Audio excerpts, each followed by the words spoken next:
Welcome to a new edition of Reflections TV, where I am your host today, Shirley Hood.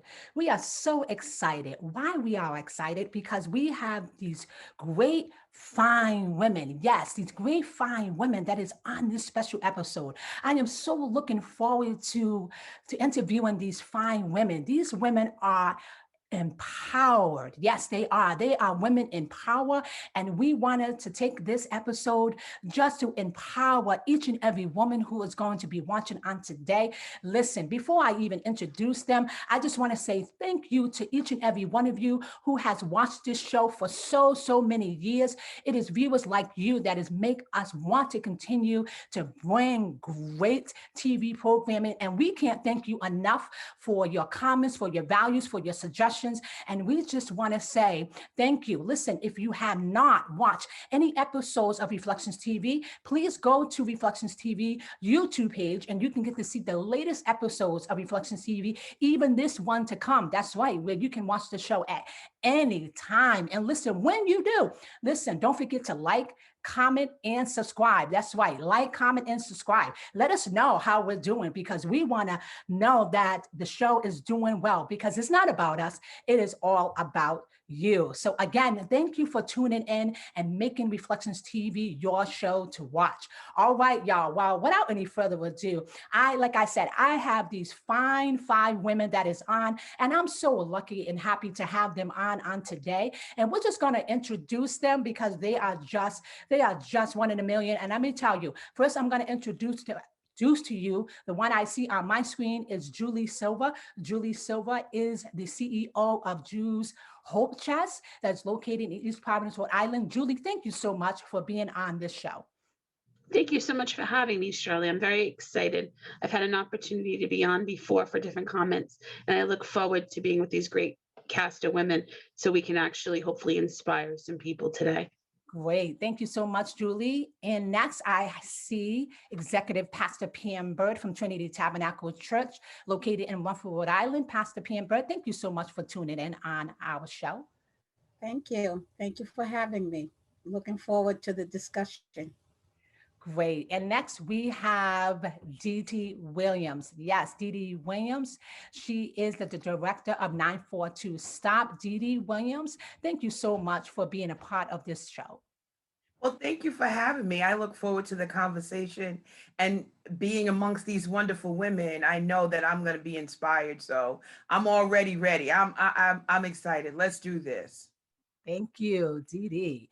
And next, I have the one and only Shawndell Burney Speaks. Yes, a woman in power. She is the senior advisor for our Providence Mayor, Loza. And we thank you so much, Shawndell, for being on this episode of Reflections TV. Hi, Shirley. Thank you so much for having me. Thank you to the wonderful women who are on this panel. I look forward to an amazing discussion, and I'm already feeling empowered. Thank you, Shawndell. And last but not least, we have our State Representative Katherine Kazarian. Yes, a woman in power. We thank you, State Representative, for being on this episode of Reflections TV. Yeah, thank you so much, Shirley. I'm really excited for the opportunity.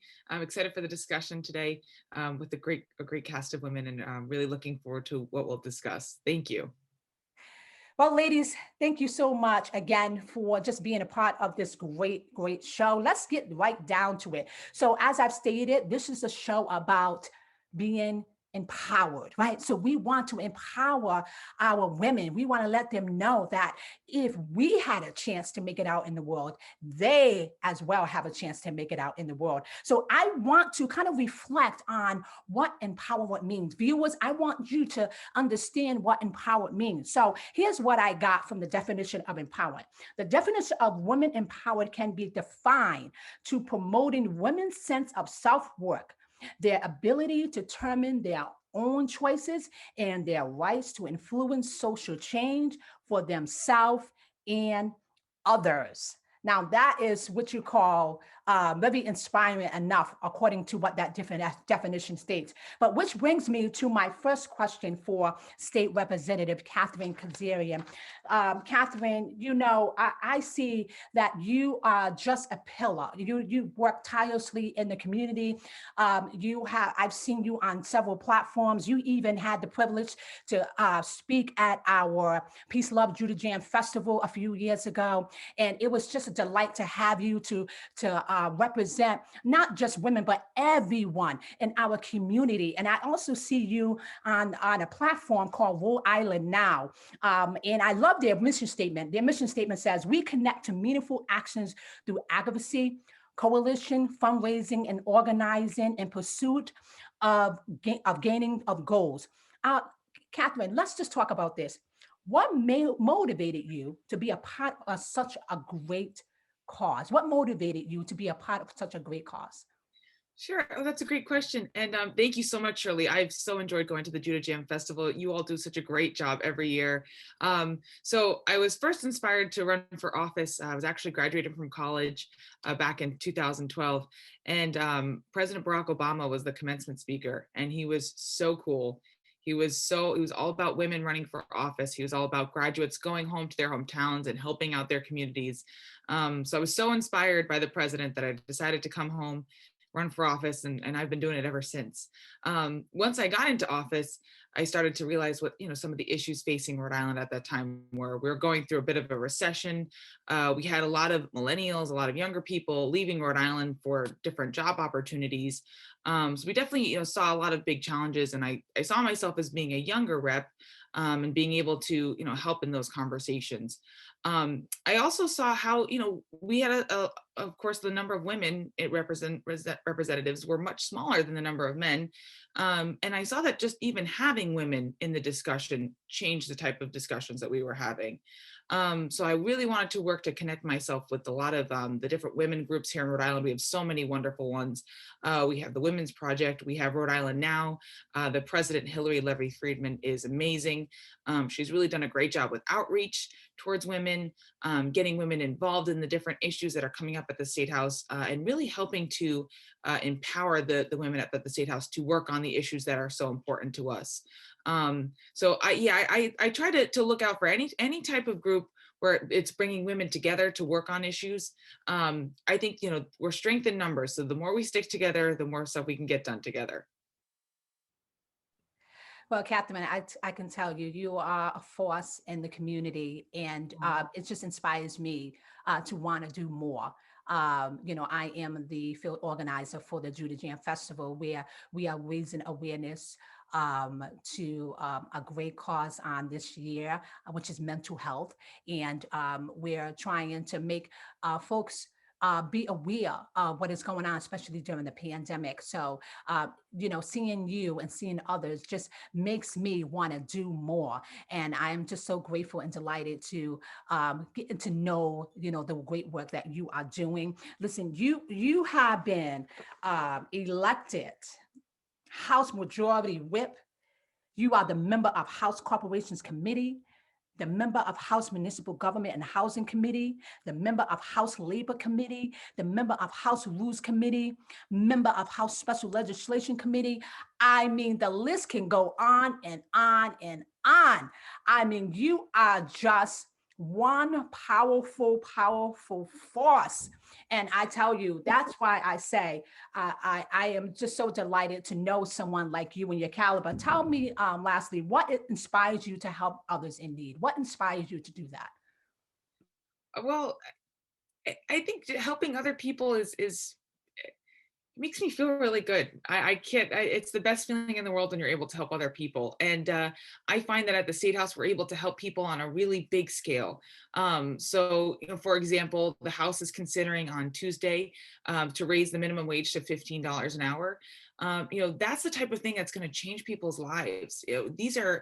Most of these people that are going to get a raise from that are people that were keeping our lives going during this crazy pandemic this past year. There were the essential workers that we were all clapping for, that were keeping the CVSs open, making sure we got our medication, keeping the grocery stores open, make sure that we were all able to get food. So doing big things like that at the State House that helps a lot of people at once is just the best feeling in the world to me. So, I hope that I'm always able to just, help as many people as possible. And I find that being at the State House and working in these different capacities helps me learn about the issues, learn about everybody's struggles, and then hopefully do something to help them. So. Well, thank you so much, Katie, just for being just a great example, and just being so involved. And we just can't thank you enough. So keep on inspiring and keep on being the woman that you were called to be. Thank you. Thank you, Shirley. And thank you for all the work that you do and for putting this together and for doing such an excellent job with the Judah Jam Festival. I look forward to that every year. I'm glad that the theme is mental health, and I can't wait to attend. So thank you for all that you do. Thank you. Well, this goes to my next question for this great woman who is also empowered. I tell you, not only she is a relative of mine, but she is a woman with passion, a woman with fire, a woman with tenacity. And I just love working with her. And I just wanted to let you know, Shawndell Burney Speaks is the senior advisor, as I've stated for Providence Mayor Dorothy Loza. And she is also the manager of the African American Ambassador Group. And why she is doing such a great work, I'm gonna tell you, she is a phenomenal person. Once you get to know her in person, you just want to work with her. Who does not want to work with Shawndell Burney Speaks? She has a powerful voice in the community, and she's out for change, and she's out to make a difference.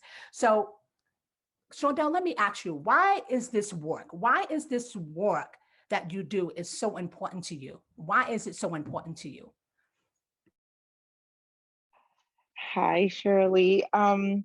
This work is important to me. Community advocacy really should be important to everyone, but why it's important to me is because I've realized along the years that the Lord has blessed me with a voice that can help create change.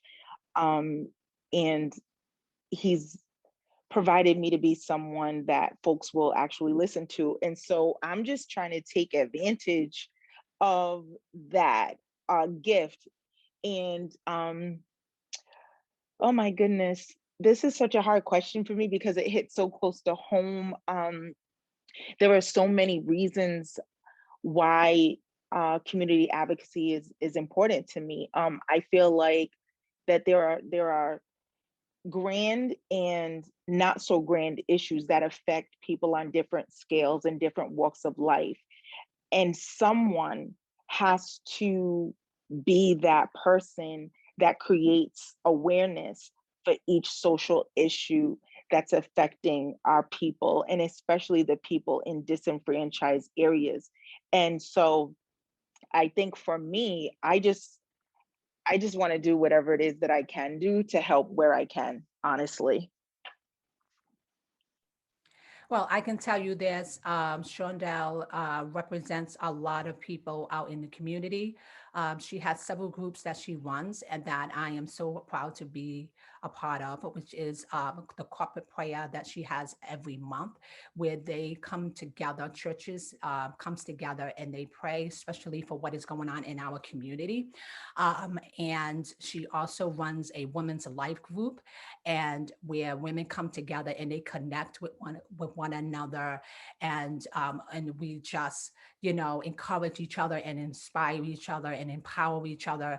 And I tell you, being among these group of women and Shawndell just gives me the initiative to look forward to being in their presence. I always look forward to being in their presence. I always look forward to being in the presence of Shawndell Burney Speaks because she is such an amazing, amazing woman. Shawndell, based on your bio, you have a desire to see people grow individually while helping them, realizing that their dreams are very well can be a reality. When you stated that in your bio, what did you mean by that? Well, I think that a lot of people have these limiting beliefs on them, and they really don't understand that the limits can be removed. But I think that a lot of times we have these traumas that we've experienced from childhood, from our lack of education in the public school system, from our different circumstances of where we grew up. And it really changes your mindset when you look at your environment and feel as though, it's crippling and you can't make it. And so it's important to me to help people realize that you aren't your situation, you aren't necessarily your environment. And if I could help someone shift the way that they're thinking, to shift their thought process, to understand that the dream that they have inside of them can be a reality, then I know, even if it's for one person, that I've done my job and I've walked in my call. I was born and raised in the South Side of Providence. My father was not from this country. My mother was a Black Native American woman. Her father was from the South. Her mother was Native. We were poor. We didn't know that we were poor. Uh, I I went to school in the Providence public school system. I almost dropped out. I didn't do well in school, but I was able to. Something happened where I was really able to shift the way that I thought, and actually, it was trauma that helped me shift. And that traumatic experience that I faced in the 10th grade was like, oh no, this is not what I want to, how I want to live my life. And I felt like there was something more, and I just went for whatever that was inside of me. And I knew, if I'm Shawndell Burney, who grew up on the South Side of Providence, and now I'm Shawndell Burney Speaks, who is the senior advisor for Mayor Laws, a certified life coach, and the list goes on and on. If I can do what I've done, coming from where I came from, that I know that so many others can do the same too. And it's just the shift in the mindset. Well, I can definitely tell you, Shawndell, seeing and knowing, being a part of your story, um, and I was there, when that thing tragically hit your home. And not only that, um, it hit your home, but it hit our home. And you took what was tragic and you triumphed over the lives of so many people, over the lives of so many people. And I think that's why we when we done the Peace Love Judah Jam Festival on gun violence, that was one of the reasons as to why.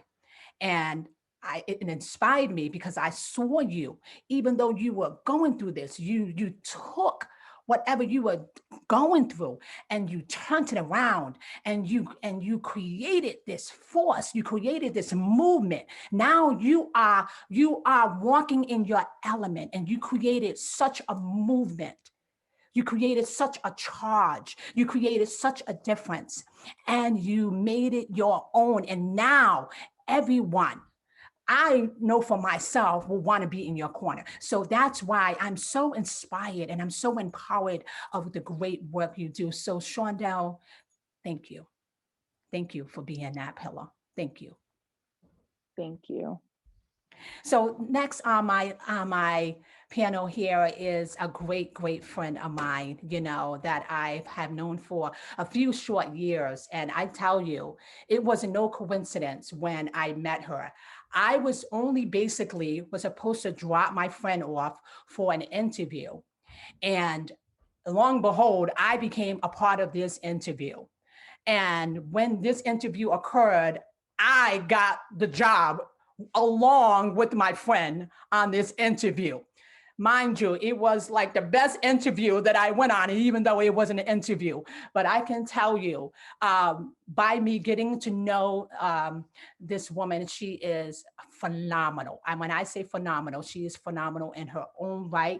And her name is Deedee Williams. Deedee, she is the director of the 942 Stop. Her role basically is to ensure the quality of care of the Recovery House grant program and provides resources to all staff, treatment providers, housing providers, and community stakeholders. She has 25 years, listen to this, y'all. She has 25 years experience in working in a high-risk women and children affected by substance abuse, early child care development program, exploitation, women's issues, and community activism. She has received several awards from such organizations, from the John Hope Settlement House to AME Women's Missionary. She was also selected as a commissioner for the Human Relations Commissions of Providence, Rhode Island. And that's not even it, y'all. That's not even it. I mean, she just won in a million. And I can't believe that she has done this great work and still continuing to be inspiring women as well as men all across. So, Deedee, let me just ask you, I see how, and I've been in your presence so many times, even when we would have closed in meetings where we used to shut the door and it would just be a few of us in there. And every time I will be in her presence, I will feel not only the empowerment, but I will feel the encouragement, and I will just get such an inspiration from you. Why? Let me ask this. Where does that come from? Where does your inspiration come from? No place but God. Nobody can do in me what God has done in me. And I thank God for everything that he is doing in me and has done through me and around me. I thank God for bringing you into my life. You know, I that day, like you said, it was not coincidence. That was meant to happen because you were meant to be in my life. And I just thank God. And I don't take those things for granted. I know for a fact, and I say it out loud so that other people can understand. You know, when you're on a path and you're doing the will of God, nothing can come in your way and stop you. I'm 100% about walking in the will of God and doing what God has called me to do. So I never want to be outside of his will. Well, I can tell you, you truly are an inspiration to all. And I know that he uses you greatly. Sometimes I will be sitting there and I'd be thinking of an answer to receive from him, and then you say it. And it was as if God would use you to do just that. So I truly thank you for being such a representation to all us women. But Deedee, what makes you want to inspire others? What is the drive behind it? What makes you want to be a help and support, not just to women, but to everyone? What makes you do that? So I'm a little chocolate girl from Baltimore, Maryland. No one would have ever thought that I could even accomplish any schooling, because when you come from an area that is poor, a family that is poor, a community that is poor, and a history that has told you that you're not going to be anything, you already start with these barriers in your mind and in your heart, and it takes a lot to come up from out of that. And so when you have a grandma who tells you about God, when you have a father who calls you his princess, when you have a mother who loves on you so much that the confidence that grows in you, nobody can stop. You know, you just walk in what you know because your mother told you that. I don't care who tells you what, you are my beautiful Black baby girl and you're gonna conquer the world. So you go out there thinking, I'm gonna conquer the world. You know, I'm gonna do what I can do. And you tell that to other people. you say, no, that's not true. You can do that. You have the strength to do that. You have the courage to do that. Come on, we're going to do it together. And you encourage them, and you link arms together, and you fight together, and you get it done.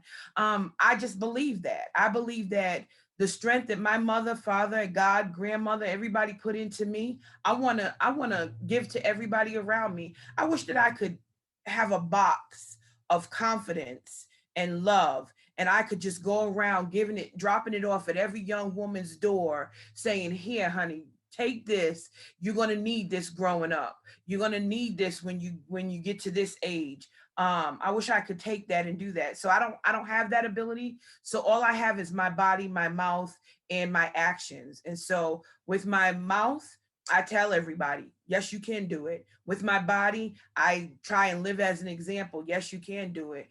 And, I just want to encourage everybody that I can to know that they can do whatever they put their mind to do.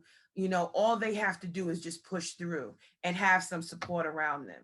And because we have people like you, like Shawnee, like Katherine, like Julie, like Pam, just inspiring and not just thinking about themselves, but thinking about everybody else, because we have people like that, these young women out here today they're gonna be okay.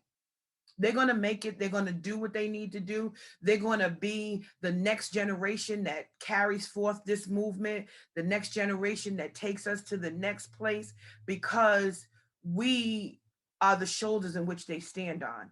And when I look at all of you, I'm like, my God, look at the shoulders they stand on, because I know I stand on great shoulders, you know? And so I'm looking at y'all and I'm saying, wow, this is the gift we have to give.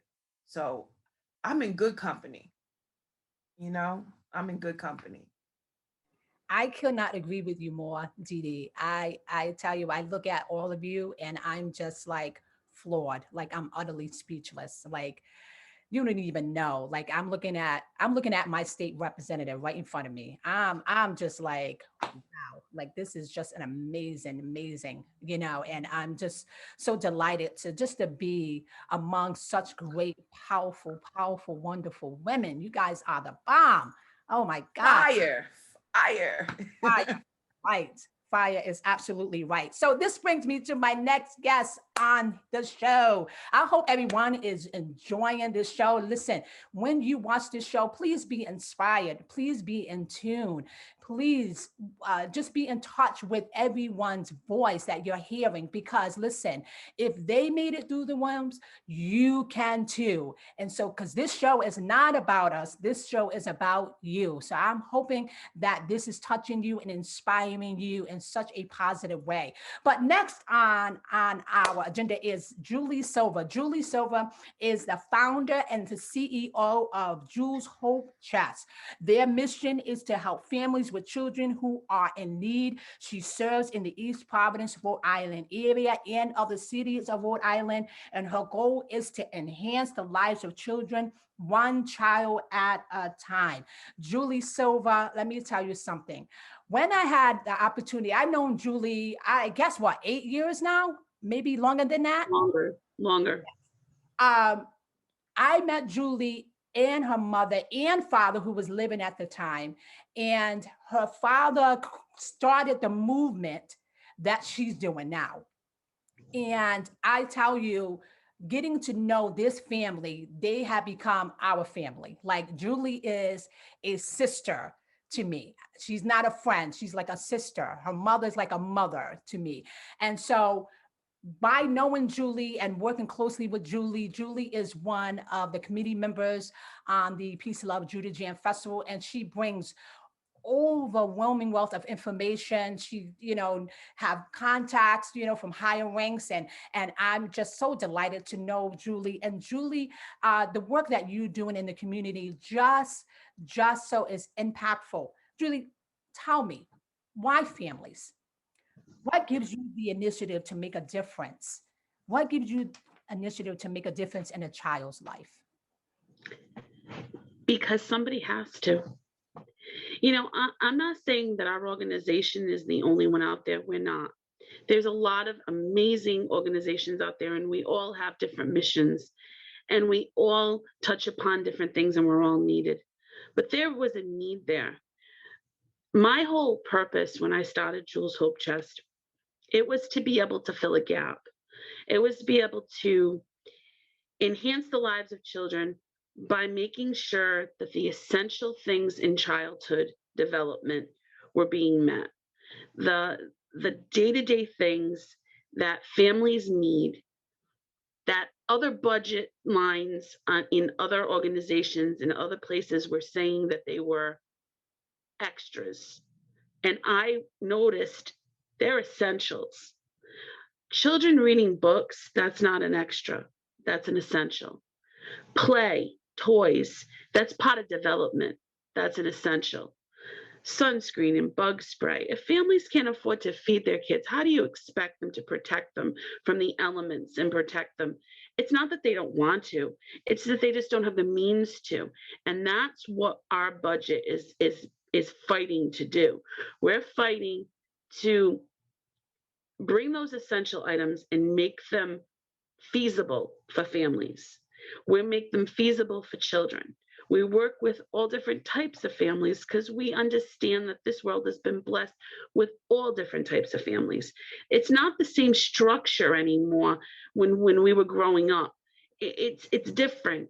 The makeup to families is different. And there's so many kids falling through the cracks.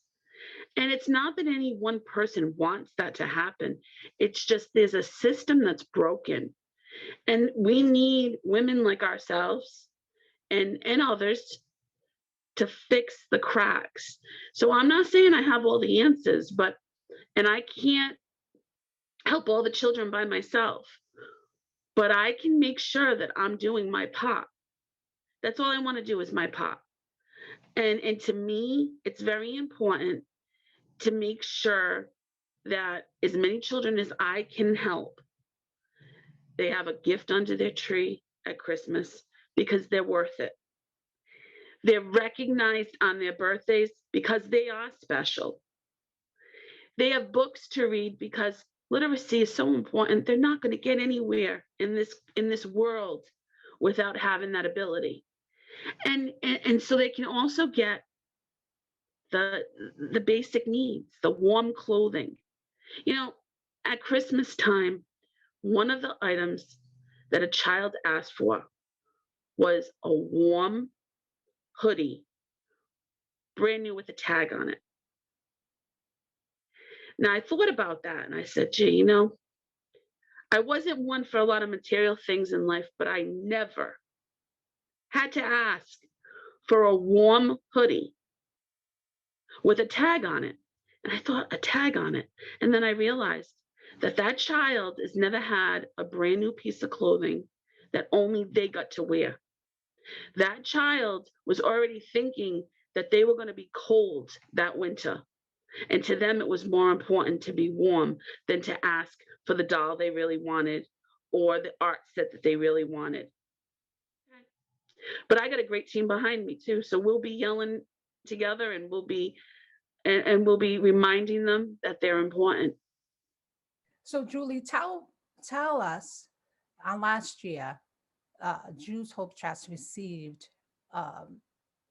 trucks full of toys. Oh boy. I got to tell you, I had some great partnerships in this, and Cardi's, I can't tell you, the Cardi's furniture, the Cardi's brothers have to be the closest to Santa Claus that we have in this area. They are a direct line to Santa. Okay. And when Pete Cardi calls you up himself and he tells you that he's got something for you to help make Christmas special for kids, you sit up and you listen to him. Because he told me he was going to send me 8 boxes. And I said, thank you. That would be a blessing. Then they called me back and they said, oh, Julie, I think we're going to send you 10 boxes. I said, oh, that would be an even bigger blessing. And then the next day, a tractor trailer pulled up to my office and they took out 30 boxes. I was blessed beyond blessed. And I got to tell you, we had families that were in need with the pandemic. And let me tell you something, we already having issues. And then you take those issues and you add a pandemic just for, I don't know, someone thought that that was going to be excitement, or I don't know what they thought. But let's just throw a pandemic into everything and see if everyone's paying attention. Yeah, well, I went from 1 year having 50 local families that were in need. And mind you, I get the calls when they miss the deadlines for Toys for Tots, or they miss the deadlines for the Salvation Army. All these places are great, and they're all there. But when they miss those deadlines, or they have emergencies that come after those deadlines, that's when I get the calls. That's when I get the referrals. I went from 1 year having 50 referrals to a pandemic and having 150 referrals. And these aren't families with just one kid. So don't think that we were just servicing 150 kids. Not that that wouldn't have been hard, but we had families that had 7 kids, 8 kids, 10 kids. I had one lady who had 12 kids. God bless her. I don't know how she was dealing with it. She was having trouble having the phone conversation with me and letting all those kids trying to get a piece of her attention. But we serviced thousands, because when we weren't servicing locally, we were helping others. We were sending, toys to our toy. We have a birthday closet at Children's Friends. We set up a Sergio birthday closet. The Sergio birthday closet is at Children's Friends. We were able to send over 400 toys to Children's Friends. So those kids have birthdays. They can get acknowledged on their birthday. And there's icebreakers there for the social workers when they're in situations, especially like this pandemic, and they need to talk to these kids who are fighting so many different issues. So toys, blessings. Yes, Shirley, I'm very excited to tell you that we have some great connections, and our community is made up of some great people that I'm thrilled to partner with. Well, I tell you, Julie, it's good to be partnering with you, and to do the great work that you're doing. My son, my 13-year-old, volunteers for Jews Hope Chest on a weekly basis, just to be a support to this great organization that's making a tremendous difference. And one thing about it, my son is very typical, but he loves working for Jews Hope Chest. He look forward to it every time he comes home from school, and he would say, "Mommy, you got to take me to work." And I said, "Okay." And he goes there with the intent to do the work that Jews Hope Chest offers. So, Julie, thank you so much for being such a blessing and a pillar in our community. So, all right, y'all, we are going to move forward with our last guest here. She is a sister of mine. Yes, she is. She's my biological sister. Yes, she is. And we work together in ministries. She is the executive pastor of Trinity Tabernacle Church that is located in Rumford, Rhode Island. She is also the division and finance director for Jews Hope Chest. She is the finance manager for a great organization for a transitional house. I mean, she's just working. She is on so many community committees. I mean, she's just so involved, and I'm so glad to work alongside her, not only in ministry, but in the community as well. So my sister, Pastor Pam Bird. Pam, tell us what inspires you to help people, especially with the financial goals and their goals that they need to make. What inspires you to do this kind of work? What inspires me is when you see the issues and the circumstances that people are in, and they just need a helping hand. Sometimes we can just say something to them that can get them started. If we can just get them started, then we can have others. And just being amongst all the women here that I have partnered with some kind of way, or we're doing some kind of the same mission, is that if we can just get everyone started, and Shawndell said, if we can get them in a different mindset, there is hope. And that is my main mission, that instill hope in everyone's life, man, woman, and children. So I work with Jules Hope Chest. I even work with East Providence Prevention Coalition. There are others. I'm on a HES, East Providence HES, Health Equity Zone through the Department of Health. So my mission is to inspire hope amongst the community. We have been going through so much over the years, and we put band-aids on them. We just put band-aids on them. We need to rip the band-aids off and get some healing.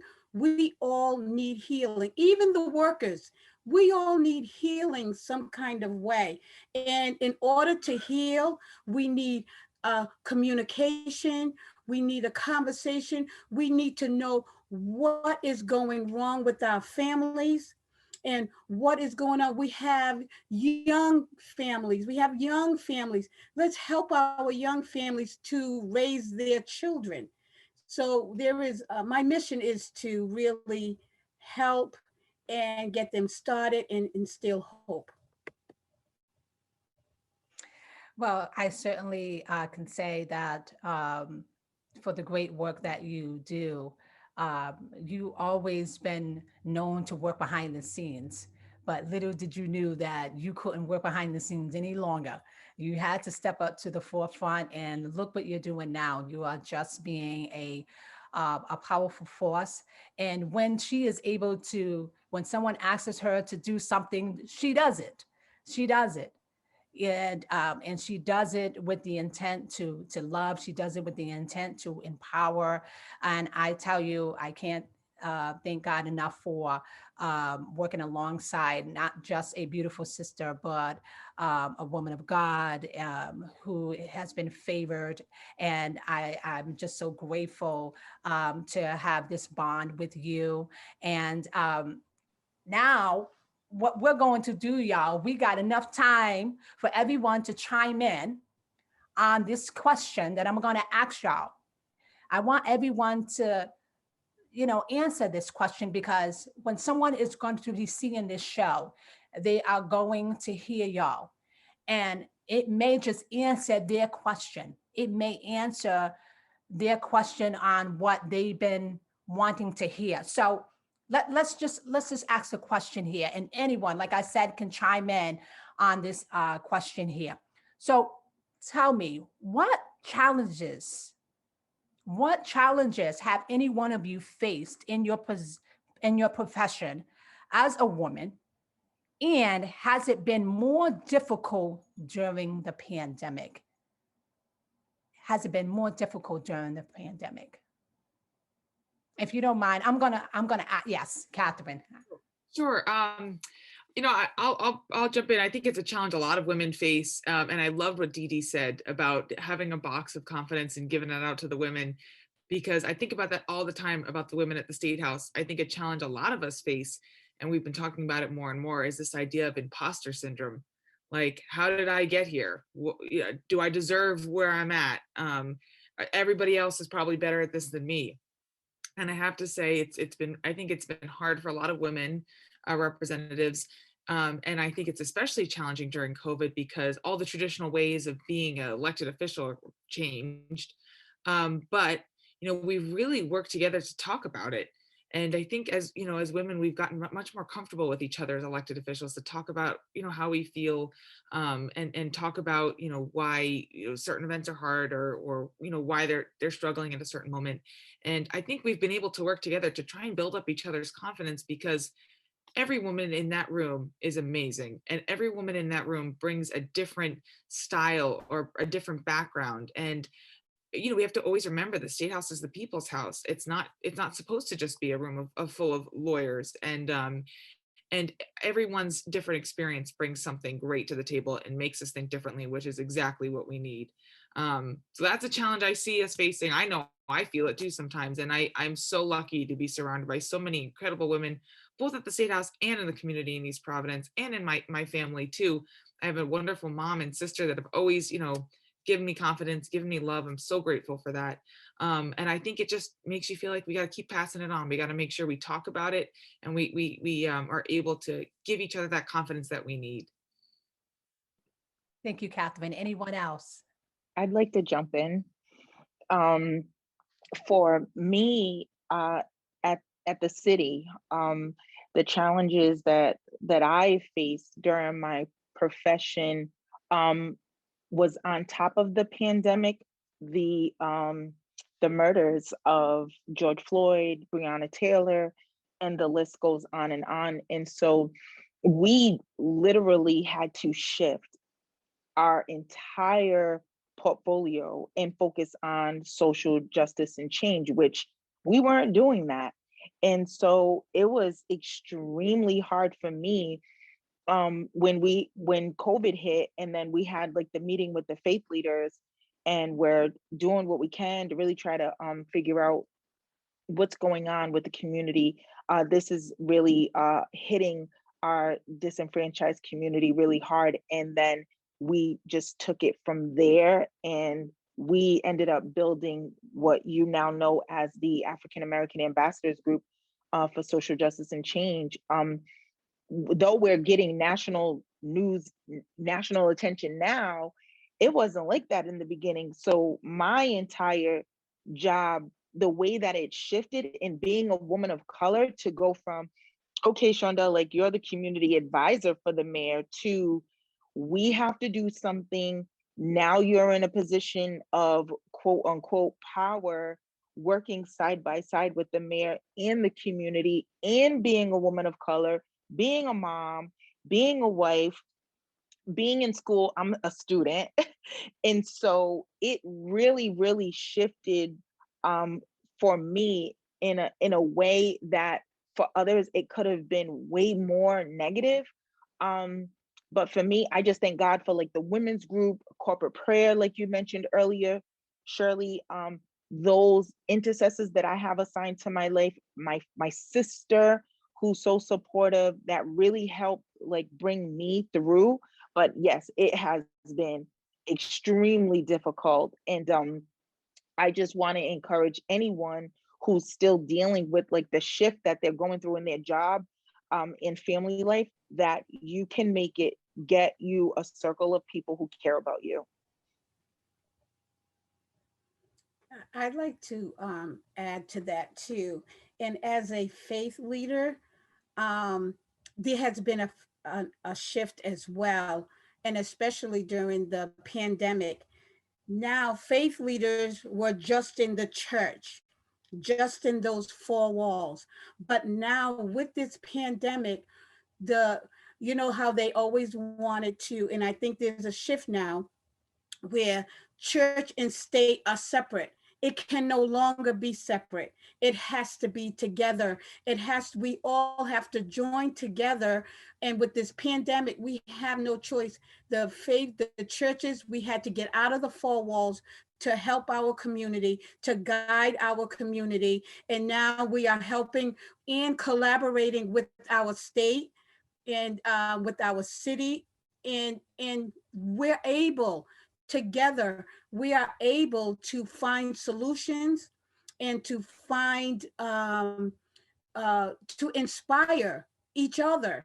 So Katherine, as a faith leader, I will inspire you so that we can get things done. And that's what it is. Instead of doing a lot of talking in our organizations, I believe with this pandemic, and it is a challenge still, that to get together and let's get these things done besides talking about it. So that is a challenge. But I believe that we're going to overcome all of this.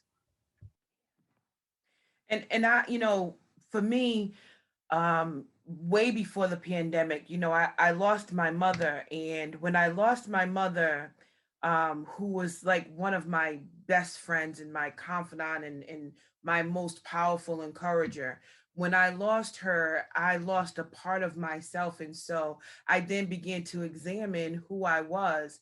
And that I had me walking through my life as an activist, as a social justice activist, as a social, just a social person, period. That had me shut myself off and shut myself down. And as a pastor, that's a difficult thing to do because people still rely on you to be who you need to be. I couldn't be anything or anybody or any for anybody because I didn't know where I stood at that time. And so as I started to heal myself, I started to sit in with myself and look at the community and look at what it needed and respond to its needs. And I got a better view of where we are today. And then the pandemic hit and I was able to work from home and stay home and see what needed to happen. And during this year, I said to myself, I'm not going to come out of this pandemic the same. I'm going to change something in myself and around me so that when I come out of this pandemic, I can say from this moment on, this is how my world is going to be affected. This is what I'm going to do.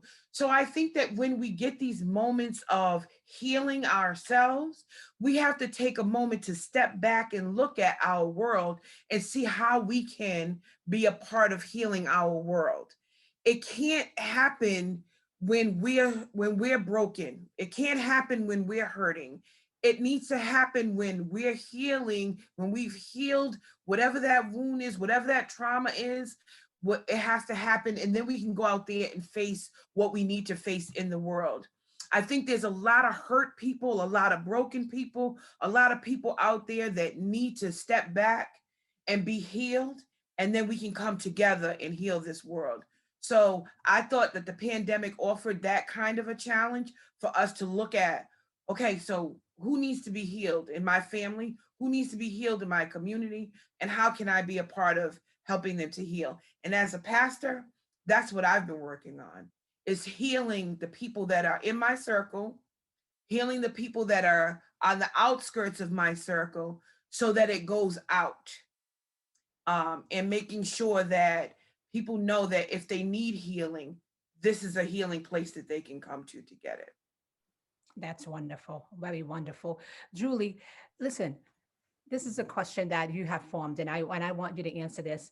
Uh, what do you say to that struggling mother or a struggling student or that person that is trying to make it? Now we're still talking about empowerment, right?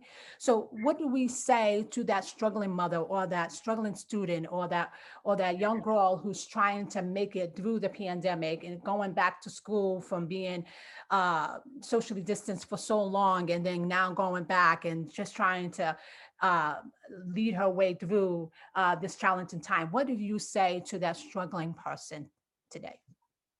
I say, first of all, we need awareness. So be aware. Be aware of your surroundings. Be aware of what you're trying to accomplish. And I also say to grab onto your faith. And if you don't have faith, then find somebody who does. Right. Well, thank you so much, Julie, for your great answer um, to inspire that one person that is going to be watching today. Thank you to each and every one of you all. We are coming to a close on this show. I can't thank each and every one of you enough for taking time out of your busy schedule to do this.